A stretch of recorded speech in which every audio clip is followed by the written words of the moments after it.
Welcome to the podcast Beyond the Ballot, a Lone Wolf production. This is where we showcase local politics by providing a platform for elected officials and candidates. Today's episode is sponsored by Quality Dental Care. At Quality Dental Care, their mission is to provide gentle and effective treatments to patients of all ages. Located in Hopewell Junction and serving individuals throughout the Hudson Valley, their practice offers teeth whitening, dental crowns, TMJ treatment, and many other services. Visit their Facebook page, website qualitydentalsmile.com, or call them at 845-227-1996.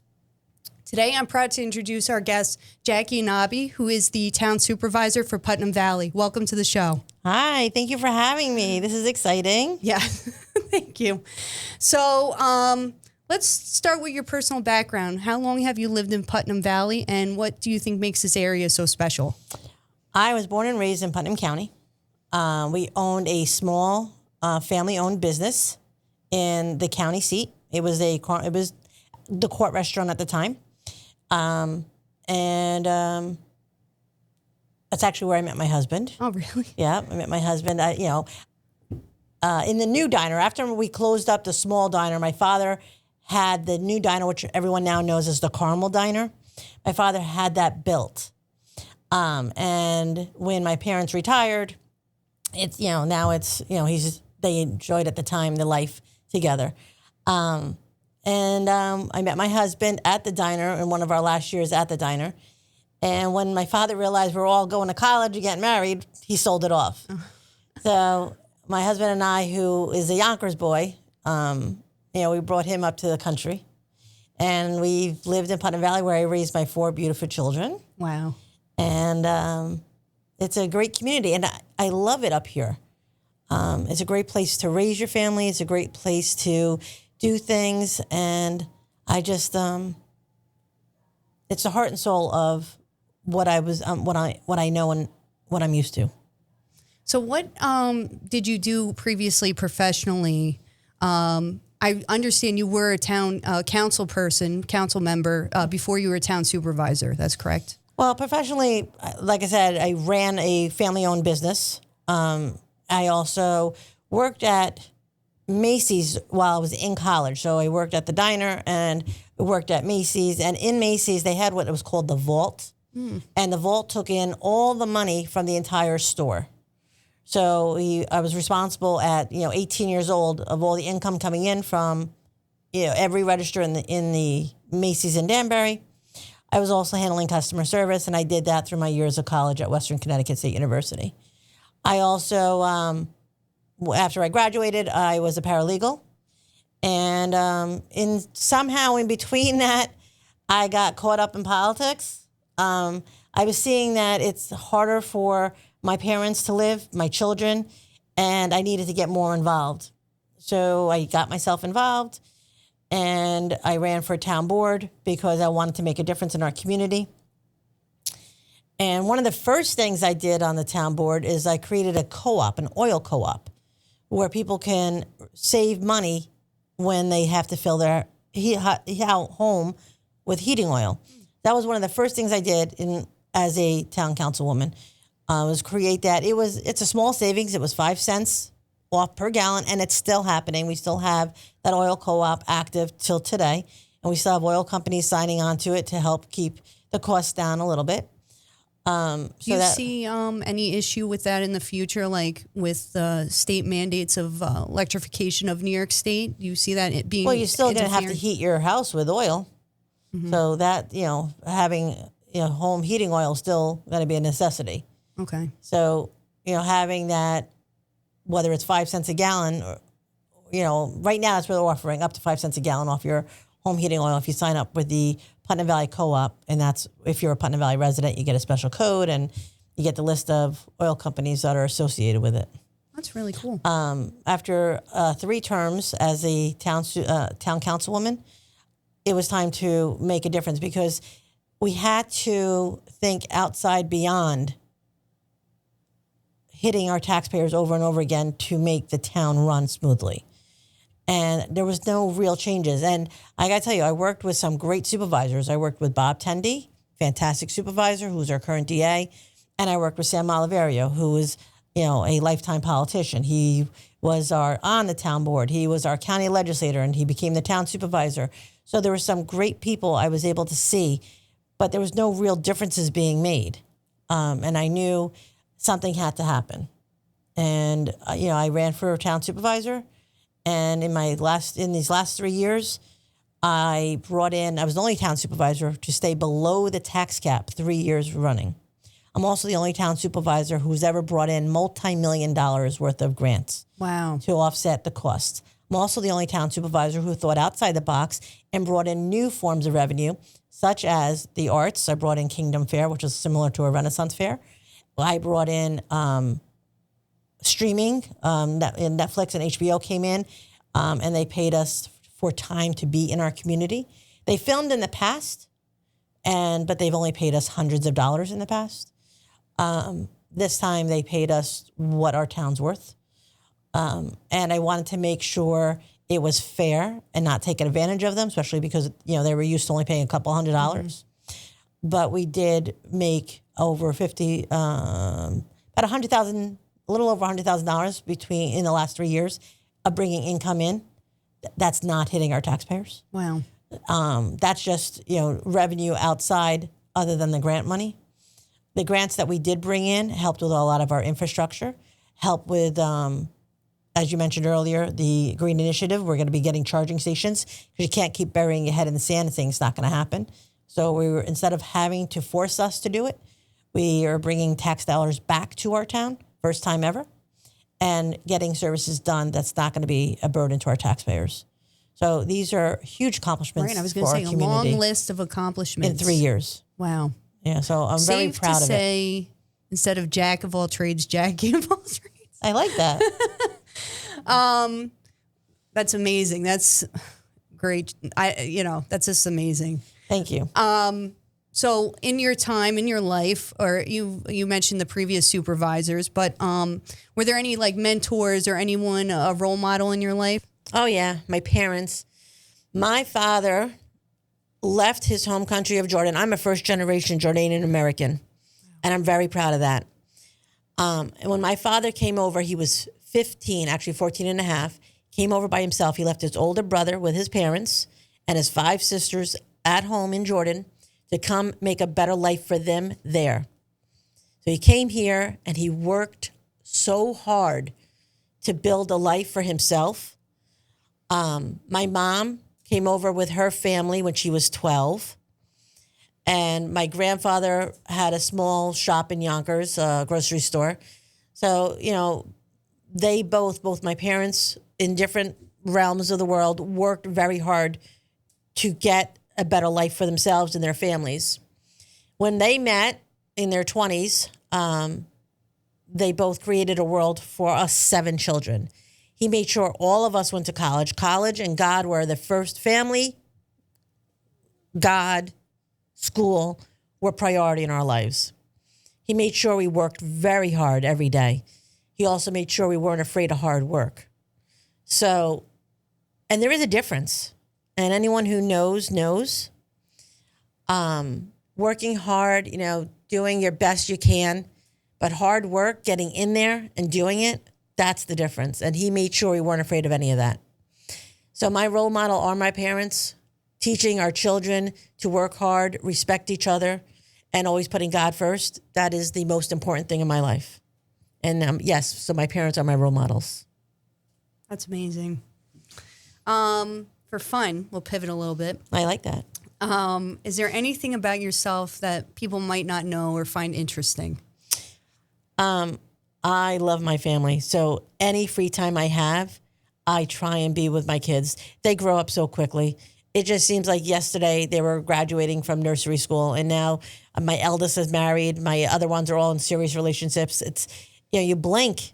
So I try and take every moment I possibly can to be with them.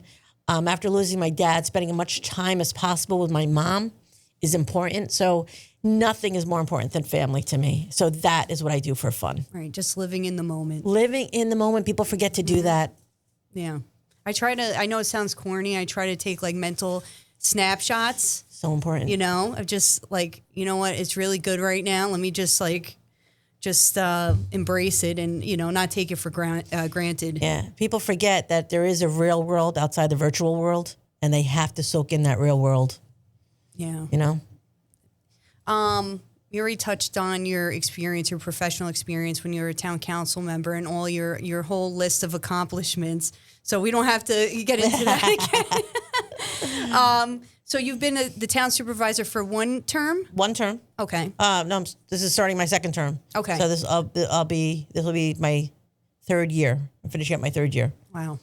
So what caused you initially to run to be a town board member?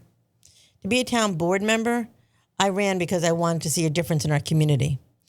I wanted to see what changes I can make as a town board member to make it easier to live in our community. I ran for town supervisor because we needed to think outside the box and we needed to find new ways other than hitting our taxpayers over and over again. And, just finding new ways of bringing revenue and just another idea we recently plugged in. The town bought a camp about 10 years ago. Well, let me rephrase that. We've always had a day camp for our children. Every town has a day camp. So the rent for that day camp was getting to the point of $100,000 for only 8 weeks, and they couldn't use it outside those seasons. So they put it on the ballot about 10 years ago, 7, 8, 9, somewhere about 10 years ago, to purchase this campgrounds. The campgrounds were to still keep the camp for the 200 children in our community that need a camp to go to for the summer, but now allows the Parks and Rec to use it for other facilities. They used it for Halloween when they did haunted houses. They used it for the Girl Scouts to build a garden. They are now doing summer birthday parties for children. So it's like things like that help bring this community where we're not a burden to the taxpayers, because these are pay to play. So if you want to go to the camp, you're paying to go to the camp. It's not a burden on the rest of the community. If you want to have the birthday party, you can have the birthday party. It's not a burden on the rest of the community. So these, the cost of maintaining the pool, running the pool, the lifeguards, the people that work there, everything is on. And just like in any other birthday party you have for a child, right, it is paid for by the people hosting it. Right. And again, it's not a burden to the taxpayers. It is a cost to having a birthday party. It's nice to have all those different options for that venue. Yep.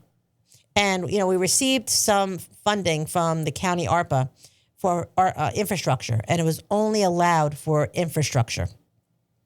So that building, as old as the CYO camp is, and that's Catholic Charities, they owned those campgrounds at the time. Prior to us buying the 161 acres, these buildings were as is, and it needed some work. And the only way to do this work was to, find funding. And it was very difficult. Then the county gave us some money to get some work done in the building, and they were able to replace the roofs and the windows and the doors and the floors, make these buildings safer for the community, and eventually make these more for year-round use so they can do I'm going to say goat yoga, for example. They can use it if they want to hold a venue inside, events like that. So these weren't possible before because the buildings, as old as they were not compromised. They just weren't.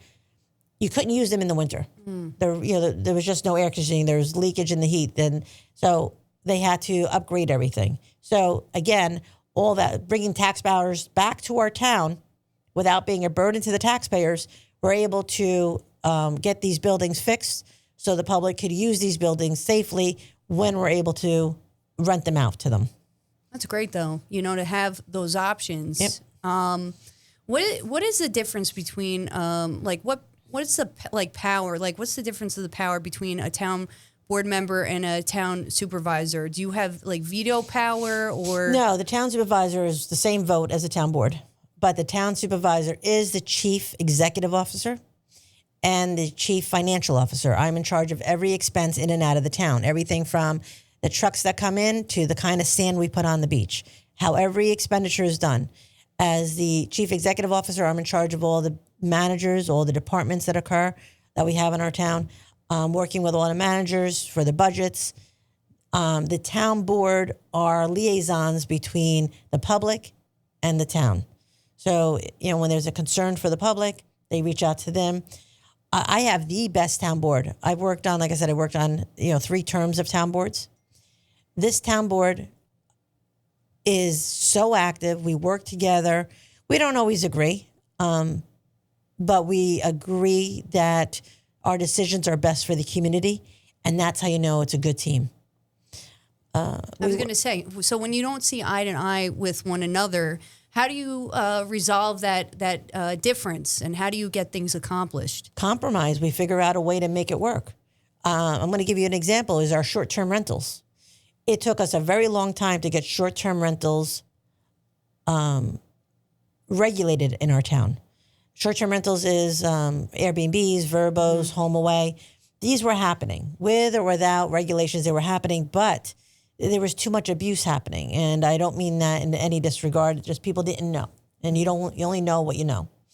So we had to regulate them. Now, some of our board members felt, we shouldn't get involved. They should be able to do whatever they want. And I agree.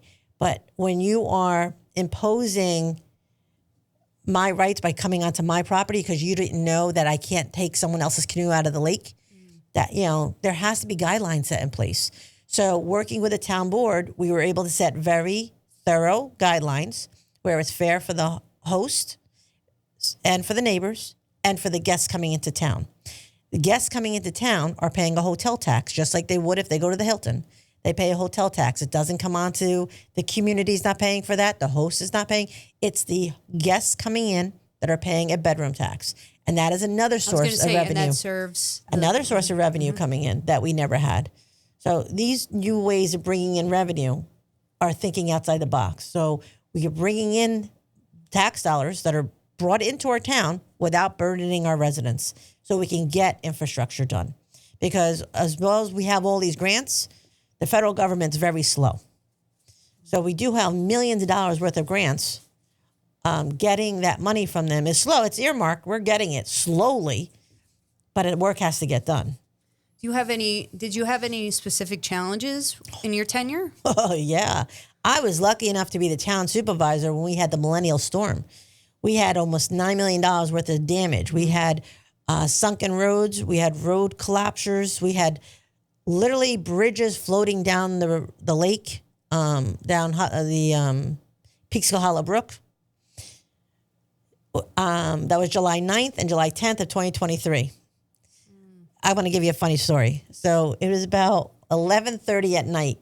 I get a phone call from our Assemblyman, Matt Slater, and about 15 minutes later from our State Senator, Rob Rollison, and just about midnight from Congressman Lawler. Hey, is everything okay? Everything good in Putnam Valley? I'm like, yeah, just a little rain. We're fine. All good. 1:15 in the morning, literally dam broke. The whole town was flooded. Roads were closing. I'm getting alerts because I set up an alert system where I can notify the public about roads being closed. So I have fire calling me. I have ambulance calling me. This road's closed. This road's closed. There's a rupture here. Literally bridges flowing down Peekskill Hollow Brook. I'm like, what happened? Out of nowhere. It's just so much rain came in so quickly that our roads collapsed. Wow. So my ties and my connections with our federal and state leaders, we were able to get DISHES, which is the Division of Homeland Security Emergency Services, and FEMA, which is the Federal Emergency Management, to Putnam Valley on the 10th, the day of the storm. And they saw how ruptured. Oh, it was horrible. They couldn't believe it. Like every road was, we were the second worst town, with Highland Falls being the worst. With West Point and everything there just collapsing. We were the second worst town. And we, until this day, I still meet with FEMA once a week. FEMA and DISHES once a week to discuss the work being done. And it's still a work in progress. We're still a work in progress because there's so many steps. They have to get the DEC approval, EPA approval. They have to get design approvals. There's just, then utilities have to get involved because you got to move the poles. And it's not just NYSA. You got Verizon. You have, Optimum. So you have all these different utilities. And no one's on the same schedule. So it is a lot of work working with the multiple agencies, but having a good relationship makes it a lot easier. And I have an excellent relationship with NYSEG Regional. I have a great relationship with our Optimum Regional and our Verizon Regional. So it's fantastic having these kind of connections and relationships. Our congressman, our senator, and our assemblyman couldn't have been better.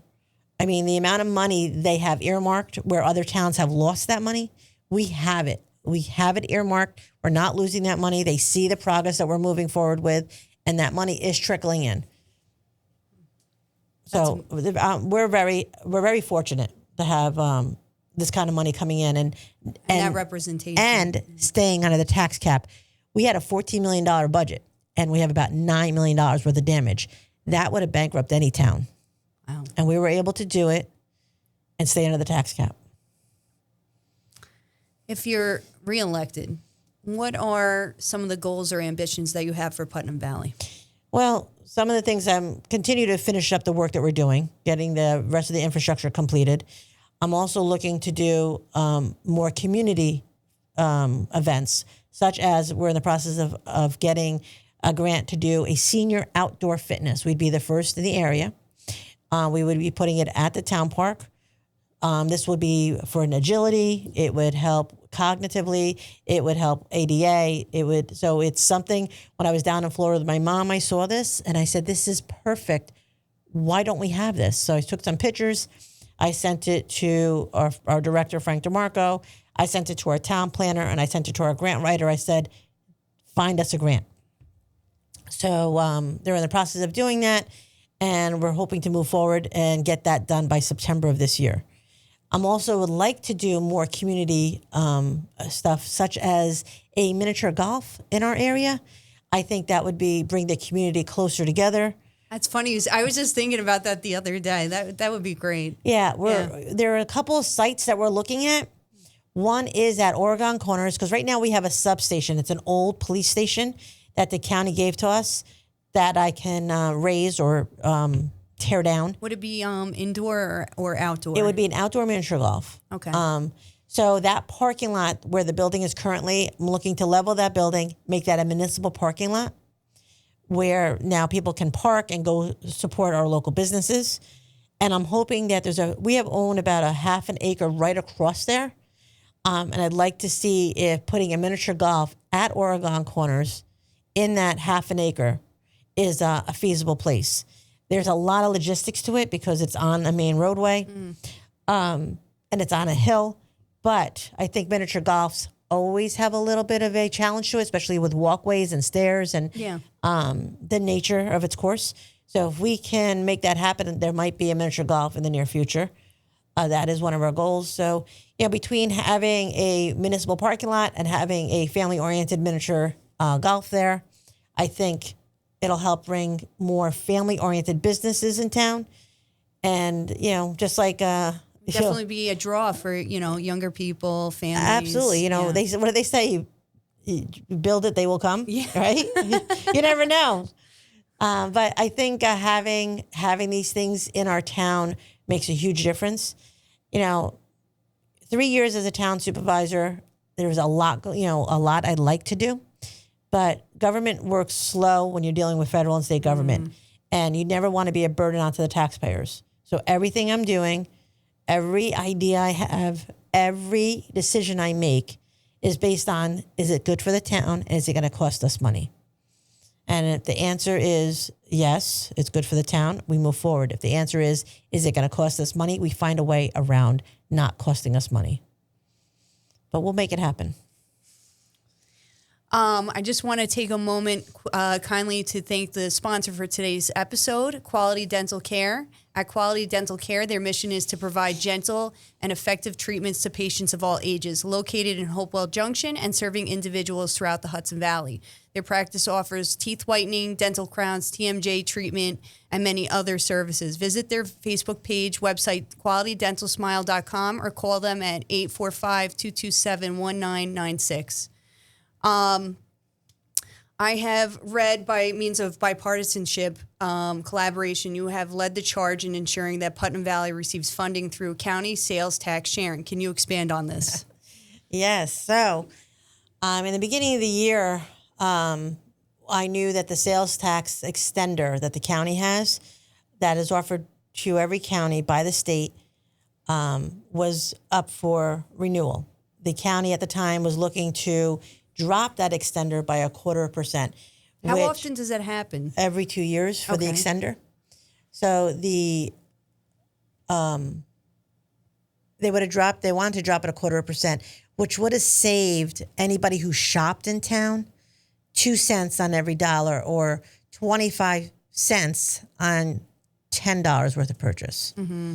So it was really minimal. It was minimal. Yeah. However, the loss of revenue to the county was $5.3 million. Yeah. So the county said, "Oh, we have too much money." I'm sorry. If you have too much money, then who's lower. saying that? I'm not going to call out legislators. I know. Yankee or anybody like that. But having a and I understand their thinking. I do, and I'm not calling out legislator Yankee. But you're I meant speaking for everyone in the whole county. And what happened was, when I saw this, I reached out to the mayors and the supervisors. And I said, listen, revenue sharing, getting our sales tax back to our towns would be huge. I said, this kind of money would make a difference for a small town like Putnam Valley. Nelsonville, which is really small, 750 people, would have made a huge difference of $50,000. So I was able to get all 9 of us. That never, ever happened. Where all 9 supervisors and village mayors signed off on a letter I wrote asking them to please share their sales tax revenue instead of reducing it. Mm-hmm. Give the towns and villages a share of it. They were very hesitant. The legislators were very hesitant about it. So then I got the highway superintendents involved.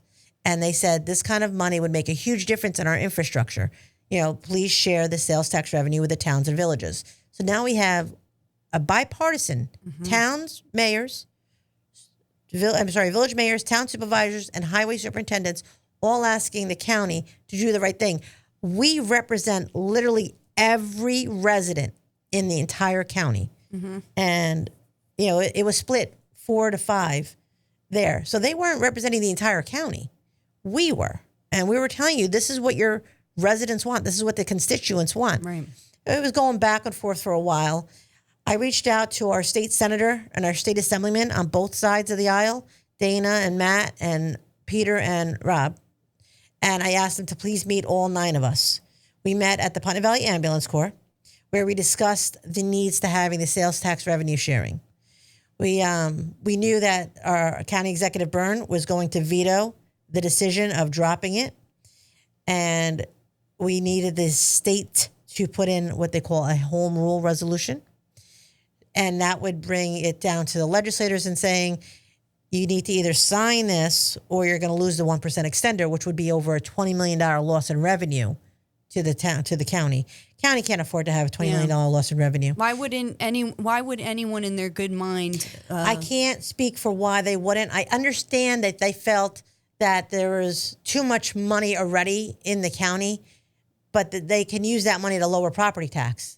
And the resolution that is passed with the state Senate is the lowest property taxes in any county, plus a sales tax sharing for every town and village, with a minimum of their sales tax of $50,000. So my town is estimated to get about $200,000, 240, somewhere in that ballpark. Based on population. Based on population and the revenue that came in that quarter. So that money doesn't come directly from the county. It comes straight from the state. And it'll be sent to each town and village directly from the comptroller's office.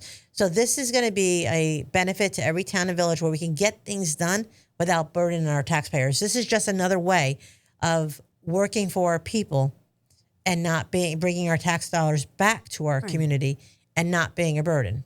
Right. So we're lower. The county will have the lowest property tax, and we will have money to do infrastructure. But no matter what our property tax is and what our town taxes is, the biggest burden is our school taxes, right, which is over 75% of our tax bill. And until New York State Education Department figures out a way to share that burden like they do in the southern states by putting the school burden through the county, so the entire burden goes through the entire county. So our town has 6 school districts. That means we have 6 superintendents. We have 12 second superintendents, and the administration goes further down. If they do what they do in these southern states, the county handles the school burden, and it's split between all the towns and the residents. And there's minimal cost to the taxpayer because you are eliminating a lot of the administration. Right. How much of an ordeal would that be? It's the New York State Education Department. It's New York State Education Department runs Albany. Mm-hmm. And we're seeing that Albany doesn't really think for itself right now. They are taking away every opportunity to have a home rule for our community. Mm-hmm. One of the many things is the DEC. They're taking away any regulations for the town and the DEC, which is the Department of Environmental Conservation. They are not allowing the towns to do anything without having a 30-day waiting period with the DEC. So when any work needs to be done on any body of water, there's an additional 30-day waiting period, which... For what reason? Because they said so. Okay, so there's nothing really backing. No, and one of the other worst things about it is we have the worst lakes in our county. Mm-hmm. I mean, in the state of New York, with blooming algae, with the cold HABs, the harmful algae blooms. Mm-hmm.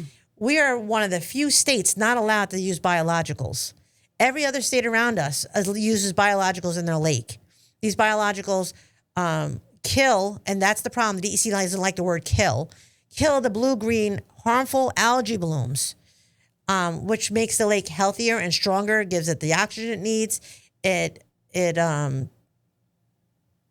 works. It works in every other lake around us, but the DEC won't allow it. And until Albany allows the DEC to do things, we're never going to not have harmful algae blooms. I mean, the weather.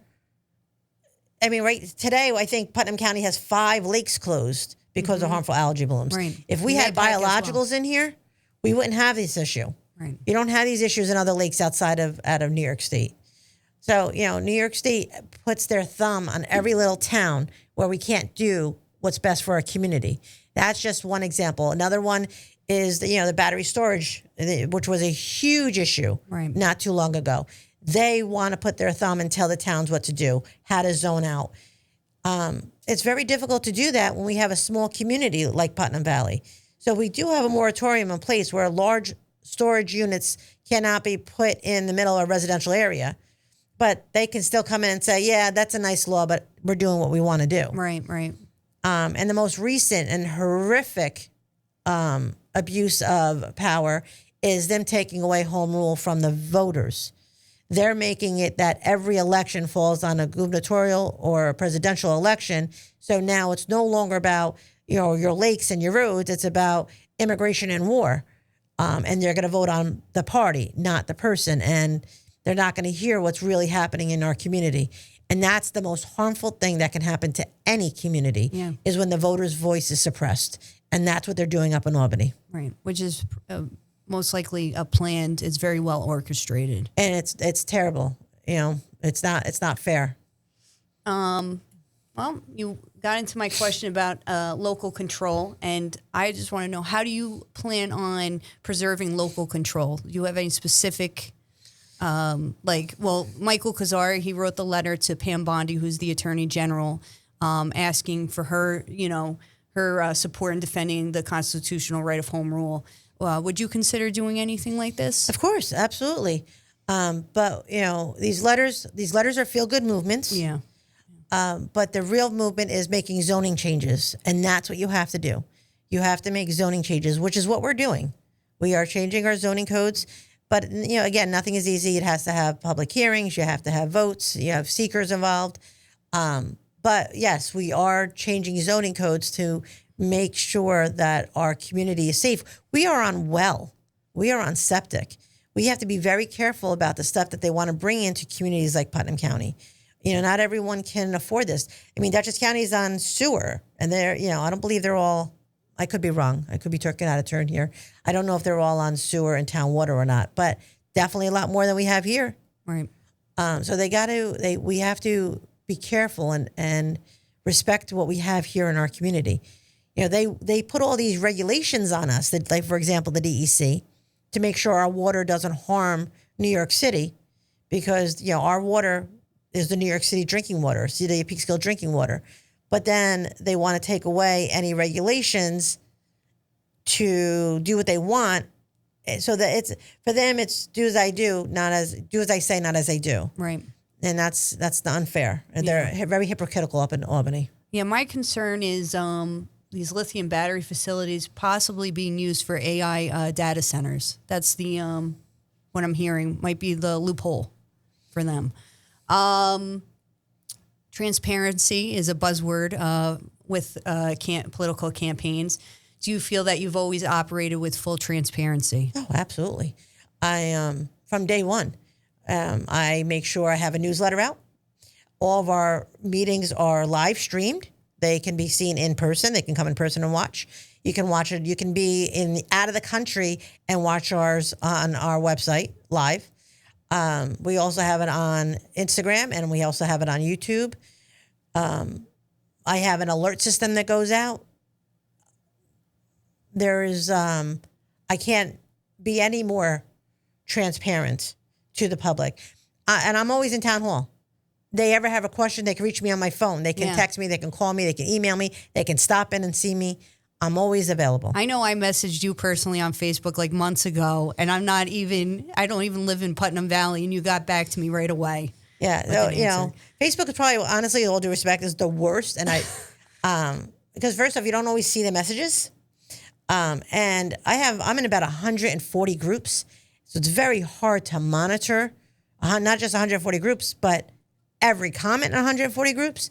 So it's easier for them to contact me than me go through 140 groups. I mean, I have a full-time job as the town supervisor. I'm also mommy first. Yeah. So, you know, I have a life with my husband and my children. So the last thing I'm going to do is come home at 11 o'clock at night and go through Facebook when I could be. I don't know. You were very responsive right away. I do appreciate that, you know. So before we conclude this episode, is there any other campaign talking points or anything you'd like to discuss that we haven't spoken about?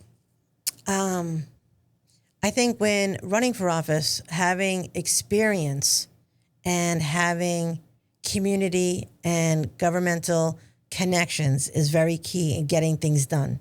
Knowing what the community needs is great, but getting it done is the most important part of it. And I will continue to put my heart and soul in this community, as I have in the last 3 years as their town supervisor. And I will continue to make sure the work that I promised to be done will be done. And I hope they come out on Tuesday, June 24th at the Putnam Valley Ambulance Corps and vote for me, Jackie Annabi, 6 a.m. to 9 p.m. Is there a website or anywhere that people can look for your campaign issues or your talking points? Is there Yes, anywhere? PutnamValleyRepublicans.com. It has our full layup of all of the Republican endorsed candidates. I'm also proudly to say I'm also the conservative endorsed candidate. Okay. That was, look, you're running right into my into my script. I just want to clarify that you're obviously running as on the Republican ticket, but you're also endorsed by the Conservative Party of Putnam Valley. Correct. Okay. So there you have it, folks. Jackie Annabi, the town supervisor for Putnam Valley. It's been a pleasure of having you on the show. Thank you. Thank you for having me. This was fun. Yes. Come again. I will. Again. If anyone, a small business owner or individual would be interested in sponsoring the podcast, please contact us for details. Thank you for watching the podcast Beyond the Ballot. Like, subscribe, and leave us your comments or any questions that you might have for future guests. Thank you. Thank you.